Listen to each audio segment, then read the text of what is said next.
Welcome class. Today we will consider some advanced level topics. See the first one, parallel or the side reaction. It may be defined as the reactions in which one or more reactants react simultaneously in two or more pathways to give two or more products. देखिए यहाँ पे एक reactant है जो दो different products दे रहा है और दो अलग अलग रूट फॉलो कर रहा है रिएक्शन का, दो पाथ में दिख रहा है, दो रूट दिख रहा है। पहले रिएक्शंस में वो बी में कन्वर्ट हो रहा है और यहाँ पे हमारा जो रेट कांस्टेंट की वैल्यू है वो K1 है, ये फर्स्ट ऑर्डर काइनेटिक्स फॉलो कर रहा है। And in the second route see here the A converts into C and here the rate constant is K2। This is also the first order reaction.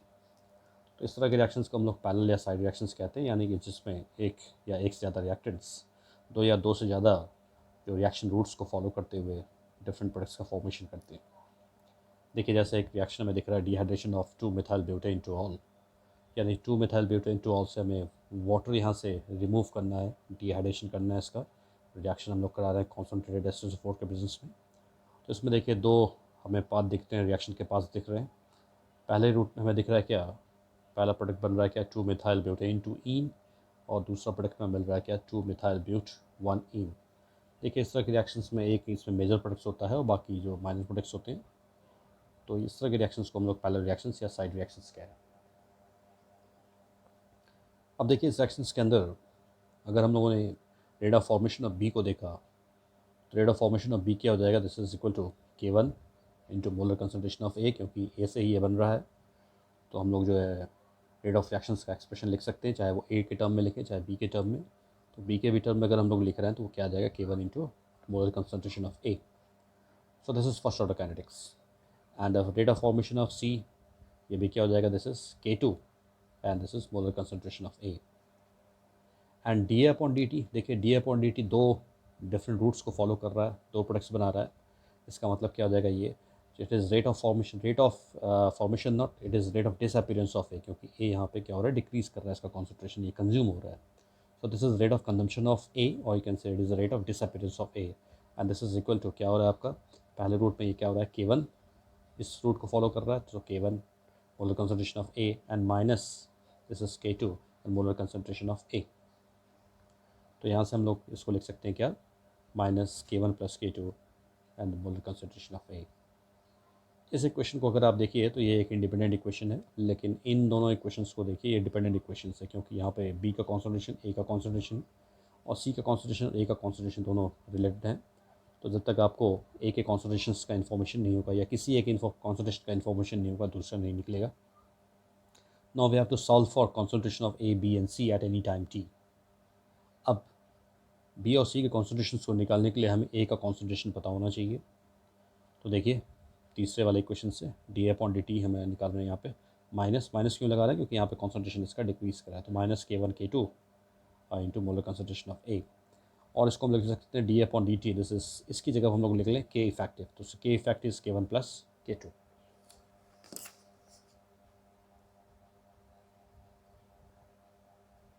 Okay, so D upon A. अब हम लोग क्या करते हैं, यहाँ से ए को इधर लाते हैं और डी टी को उधर ले आ जाते हैं। ठीक है, ए को हम लोग इस तरफ लाते हैं और डी टी को इधर लाते हैं। तो इस तरीके से हमारा ये हो गया, this is D upon A and this is minus K effective into D T. अब आपको पता है टी इज इक्वल टू 0, ए का कॉन्सेंट्रेशन A0 है और बी का कॉन्सेंट्रेशन क्या हो जाएगा 0, क्योंकि इनिशियली सिर्फ ए प्रेजेंट है, बी अभी बना नहीं है तो 0 और सी नहीं बना है तो ये भी 0। और मान लेते हैं T is equal to T, यानी टी समय बाद ए का कॉन्सेंट्रेशन AT मान लेते हैं, बी का BT और सी का CT मान लेते हैं। अब हम लोग इसको इंटीग्रेट कर देते हैं, ये इनिशियल कॉन्सेंट्रेशन से फाइनल कॉन्सेंट्रेशन पे, तो A0 टू AT और इसको हम लोग 0 टू T इंटीग्रेट कर देते हैं। K इफेक्टिव कॉन्स्टेंट है, उसको बाहर रखते हैं। डी अपॉन ए का इंटीग्रेशन क्या होगा, ये हो जाएगा log a, क्योंकि ये dx अपॉन x फॉर्म में, तो integration of dx upon x is log x। इसको हम लोग लिखा log a and this is A0 to AT and minus E effective और T क्या हो जाएगा 0 टू T। अब ये क्या हो जाएगा, this is log upper limit minus lower limit, तो log AT minus log A0 and this is minus K effective, ये हो जाएगा upper limit minus lower limit, तो ये वैल्यू हो जाएगी T, सिर्फ T बचेगा, T माइनस 0, इसमें 0 मीन्स T। अब इसको हम लोग log a minus log b को log a upon b form में लिख लें, तो ये हो जाएगा log AT upon A0 and this is minus K effective into T। यहाँ से अगर log हटा दें तो AT अपॉन ए नॉट ये एक्सपोनेंशियल फॉर्म में आ जाएगा e to power minus K effective to T, और यहाँ से हम लोग निकाल लें AT and AT is equal to A not E to power minus K effective T. ये हम लोगों ने फर्स्ट ऑर्डर काइनेटिक्स में निकाला है पीछे, या मेरे ख्याल से ये आपको अच्छी तरीके से मालूम होना चाहिए। और AT is equal to A not और ई इफेक्टिव की जगह हम लोग क्या लिख सकते हैं K1 plus K2 into T. तो ये एक और एक्सप्रेशन है हमारा। यहाँ से इजीली हम लोग क्या कर सकते हैं K1 KT निकाल सकते हैं। देखिए इस इक्वेशन से आप आसानी से K1 KT निकाल सकते हो इस इक्वेशन से। देखिए तो यहाँ से क्या हो जाएगा K इफेक्टिव की जगह अगर K1 प्लस K2 लिख दे तो K1 प्लस K2 क्या हो जाएगा, टी को इधर लाइए तो 1 अपॉन टी हो जाएगा। तो और अगर उसको हम लोग बेस्ड इन फॉर्म में कन्वर्ट किया तो उस पर 2.303 मल्टीप्लाई हो जाता है, तो ये हो जाएगा K1 plus K2 2.303 log and this is not upon 80। तो इसको आसानी से हम लोग निकाल सकते हैं। तो ये सारी चीज़ें हम लोगों ने फर्स्ट ऑर्डर काइनेटिक्स में अभी तक की। अब देखिए फ्रॉम इक्वेशन 1, इक्वेशन क्या था हमारा dB अपॉन dt, और ये क्या रहा था K1 AT, यानी मोलर कंसंट्रेशन A को डिपेंड कर रहा था आफ्टर टाइम t। अब AT हमारा क्या निकल आया, ये इसकी जगह पे पुट अप कर देते हैं, तो this A not E to power minus K effective into T. अब इसको भी हम लोग इंटीग्रेट कर देते हैं 0 टू BT, राइट, और इसको क्योंकि इनिशियल था 0 और फाइनल हो गया हमारा BT, और इसको भी 0 टू टी में इंटीग्रेट कर देते हैं। K1 ए नॉट कॉन्स्टेंट है, बाहर रखिए, फिर K minus E effective into T into D T, right, D T को इधर ले आते हैं। इसका क्या हो जाएगा dB का इंटीग्रेशन BT, क्योंकि आपको dx का इंटीग्रेशन क्या होता है x, तो इसकी जगह पर हमने BT लिखा, right, and this is K1 A not, और ये क्या हो जाएगा, दिस इज देखिए minus E effective into T upon minus K F, क्योंकि आपको देखिए integration of E to power X को हम लोग ले सकते हैं क्या, ई ए एक्स अपॉन ए, यानी जो भी कोफिशिएंट है वो नीचे डिवाइड हो जाता है। तो ये हो जाएगा E minus K effective into T minus upon minus K effective and T to 0। ये BT this is equal to minus K1 A not, और यहाँ से माइनस के इफेक्टिव को बाहर लाइए, ये हो जाएगा क्या, E to power minus K effective T minus E to power 0, upper limit to minus lower limit कर दिया, एंड ई टू पावर 0 की वैल्यू क्या हो जाएगी 1। ये वैल्यू हमारी क्या आ गई, BT is equal to minus K1 A not K effective and this is into E to the power minus K effective T minus 1। इसको हम लोग लिख सकते हैं कैसे, 1 को इधर ले आइए, यहाँ से हमें किसका कॉन्सेंट्रेशन मिल गया, BT का कॉन्सेंट्रेशन मिल गया, यानी concentration of B after time t। तो t समय बाद B का कॉन्सेंट्रेशन मिल जाएगा क्या, BT this is equal to K1 A not K effective 1। देखिए 1 को इधर रखिए, हमने क्या किया, पिछले वाले इक्वेशंस को माइनस से मल्टीप्लाई कर दिया, तो माइनस मल्टीप्लाई करने पे क्या आ रहा है, दिस इज यहाँ का माइनस साइन खत्म हो गया, अंदर आ गया माइनस, तो 1 minus K E to power minus E effective upon T. तो ये आ गया, this is the concentration of B after time t। Similarly हम लोग क्या करेंगे, फ्रॉम इक्वेशन 2 से, यानी DC upon dt K1 AT, इससे इसकी मदद से हम लोग क्या करेंगे, सिमिलरली जैसे B के लिए निकाला हम लोगों ने कॉन्सेंट्रेशन आफ्टर टाइम t, वैसे C के लिए भी निकाल देंगे। ये आ जाएगा क्या, इसकी जगह पे क्या आ जाएगा, K2 A not K effective and 1 minus E to the power minus E effective upon T. ठीक है, इस तरीके से हम लोगों ने क्या किया, टी ने के कॉन्सेंट्रेशन को निकाल लिया, AT BT और CT, यानी concentration of A, concentration of B and concentration of C after time t। अब अगर हम लोगों ने BT और CT का बीच में रिलेशन देखा, रेशियो देखा, concentration of B after time t and concentration of C after time t, देखिए क्या आ रहा है हमारा, ये आ रहा है K1 अपॉन K2। तो इन सारी चीज़ों पे आपसे न्यूमेरिकल पूछा जाता है एग्ज़ाम के अंदर। ठीक है, इस पर अगर क्वेश्चन बनेगा तो सिर्फ एडवांस लेवल पे बनेगा, और अगर मेंस लेवल पे बनता है तो बहुत सिंपली छोटी छोटी चीज़ें आपसे पूछी जाएंगी, और जैसे ग्राफ से रिलेटेड क्वेश्चन पूछ लिया जाएगा, कुछ फॉर्मूले पे बेस्ड क्वेश्चन बन जाएंगे।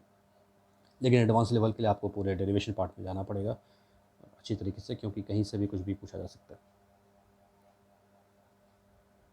देखिए ये ग्राफ दिख रहा है हमें, कॉन्सेंट्रेशन और टाइम के बीच का ग्राफ। देखिए ए का कॉन्सेंट्रेशन क्या कर रहा है, इनिशियल ए नॉट था, ए का जैसे जैसे समय बीत रहा है क्या कर रहा है, ए का कॉन्सेंट्रेशन डिक्रीज़ कर रहा है, बी का कॉन्सेंट्रेशन बढ़ेगा और सी का कॉन्सेंट्रेशन बढ़ेगा। अगर K1 की वैल्यू K2 से ज़्यादा है तब क्या करेगा, क्योंकि बी ज़्यादा मात्रा में बनेगा, क्योंकि रेट कांस्टेंट की वैल्यू क्या शो करती है, रेट ऑफ रिएक्शन को शो करती है। तो रेट कांस्टेंट की वैल्यू ज़्यादा है मतलब रेट ऑफ रिएक्शन भी ज़्यादा है, मतलब बी ज़्यादा मात्रा में बनेगा सी के कंपेरिजन में। लेकिन अगर इसी ग्राफ को अगर हम लोग कहते हैं K1 is less than K2, तब सी ऊपर होता है और बी नीचे होता है। तो इस तरीके से ग्राफ से भी रिलेटेड क्वेश्चन आपसे पूछ सकते हैं। तो ये सिंपली कॉन्सेप्ट बेस्ड होते हैं। नेक्स्ट हम लोग यहाँ पे इफेक्टिव हाफ लाइफ निकाल लेते हैं इसमें। तो ये हमारा ए 2 रूट फॉलो कर रहा है, बी में कन्वर्ट हो रहा है सी में। मान लीजिए पहले वाले रिएक्शन के लिए टी हाफ को T1 मानते हैं और दूसरे रिएक्शन के इसका हाफ लाइफ पीरियड इसका T2 मानते हैं। तो आपको पता है कि फर्स्ट ऑर्डर काइनेटिक्स में टी हाफ की वैल्यू क्या होती है, ln2 अपॉन के। ln2 की वैल्यू आपको पता है 0.693। तो यहाँ से हम लोग निकाल देंगे T1, पहले रिएक्शन के लिए T1 की वैल्यू आ जाएगी ln2 अपॉन K1। तो यहाँ से K1 आ जाएगा हमारा ln2 upon T1, and T2 आ जाएगा हमारा ln2 अपॉन K2। सो K2 निकाल लेंगे यहाँ से, K2 आ जाएगा ln2 अपॉन T2, और T इफेक्टिव क्या हो जाएगा ln2 अपॉन K इफेक्टिव। सो K इफेक्टिव वैल्यू आ जाएगी ln2 अपॉन T इफेक्टिव। और आपको पता है कि इफेक्टिव क्या है, this is K1 plus K2। इन सब की वैल्यूज़ को पुटअप करते हैं, इसकी जगह पे रखते हैं ln2 अपॉन TF, इस K1 की जगह पे ln2 अपॉन T1 और इसकी जगह पे रखते हैं ln2 अपॉन T2। तो इस तरीके से ये बाकी चीज़ें कैंसिल आउट और ये हो जाएगा 1 upon T effective, 1 upon T1 और 1 अपॉन T2, राइट। अब देखिए यहाँ पे आपसे पूछ सकता है percentage of B in the mixture of B and C. B और सी यानी कि दोनों प्रोडक्ट्स बन रहे हैं, बी और सी दोनों प्रोडक्ट्स बन रहे हैं, तो इन टोटल प्रोडक्ट्स के अंदर बी का परसेंटेज कितना है, सी का परसेंटेज कितना है, इसको निकालेंगे कैसे हम लोग। तो देखिए यहाँ पे परसेंटेज ऑफ बी क्या हो जाएगा, concentration of B after time T upon total concentration. ये टोटल प्रोडक्ट का कॉन्सेंट्रेशन हो गया बी और सी का इंटू 100। अभी हम लोगों ने रेशियो क्या निकाला, this is K1 upon K1 plus K2 into 100 and percentage of C क्या हो जाएगा, K2 upon K2 plus K1 into 100। तो इस तरीके से इस पर भी न्यूमेरिकल बन सकता है। और डिग्री ऑफ डिस्ट्रीब्यूशन क्या हो जाएगा, आपको पता है फर्स्ट ऑर्डर काइनेटिक्स में डिग्री ऑफ डिस्ट्रीब्यूशन क्या होता है, अल्फा की वैल्यू हम लोगों ने पीछे निकाली है 1 minus E to the power KT था, तो K की जगह पुटअप कर दे क्या K इफेक्टिव या K1 plus K2 into T। तो ये आ जाएगा हमारा degree of dissociation for the parallel reactions और द साइड रिएक्शंस। अब अगर हमारे पास ऐसा कोई रिएक्शन है जिसमें कोफिशिएंट्स मेंशन है, ये देखिए अभी तक तो हम लोगों ने इक्विमोलर ले रखा था, अब यहाँ पे मान लीजिए इसका मोल्स दिया हुआ है N1 या N2 N3, तो सेम इसी तरीके से आप सॉल्व कर लेंगे जैसे वहाँ पे रखा था सिंपली। ये क्या हो जाएगा, जितने हम पीछे हम लोगों ने देखा है कि जो भी स्टॉकियोमेट्रिक कोफिशिएंट है वो सामने यहाँ पे मल्टीप्लाई हो जाते हैं, तो ये सब में मल्टीप्लाई कर लीजिए और इस तरीके से इसका रिलेशन निकाल देख लीजिए आप लोग। इसको खुद से देखिए, आसानी से ये चीज़ें आ जाएंगी आपको। और इस तरीके से जो हमारा रिलेशन निकल के आएगा वो कुछ इस तरीके का आएगा।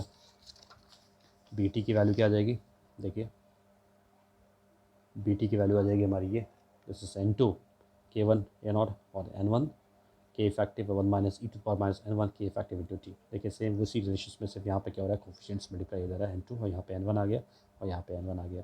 सिमिलर सी टी की वैल्यू क्या हो जाएगी, इसका कोफिशिएंट यहाँ आ गया N3 K1 A0 N1 K effective and this is 1 minus E to power minus N1 K effective into T. तो इस तरीके से आपका अगर कोफिशिएंट्स मेंशन है तब कैसे ही आपको निकालना है इनके कॉन्सेंट्रेशंस को आफ्टर टाइम टी, ये तरीका है आपका। और इस तरीके से आप लोग क्या करेंगे, B T upon C D को निकालेंगे तो क्या आएगा, ये दिस इज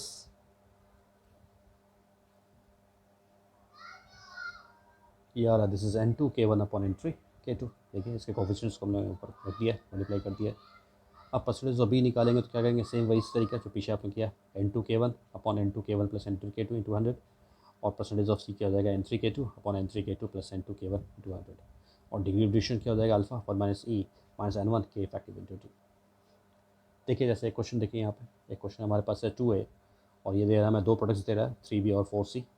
इसमें क्रेडिट कांस्टेंट की वैल्यू K1 है और यहाँ पे K2। तो देखिए इसकी जगह पे N1 है, ये N2 N3 प्रोडक्ट करके आसानी से जो भी चीज़ पूछी जा रही है आप निकाल सकते हैं। तो K इफेक्टिव क्या हो जाएगा हमारा 2 इंटू K1 प्लस K2, ये K इफेक्टिव हो गया।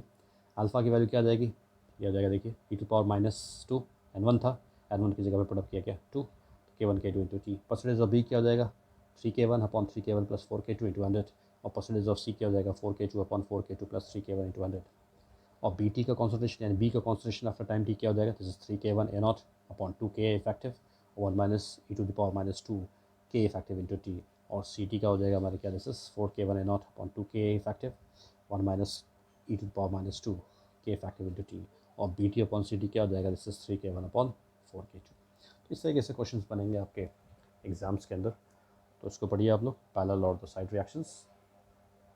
नेक्स्ट हम लोग देखेंगे अभी रिवर्सल रिएक्शंस और अपोजिंग रिएक्शंस।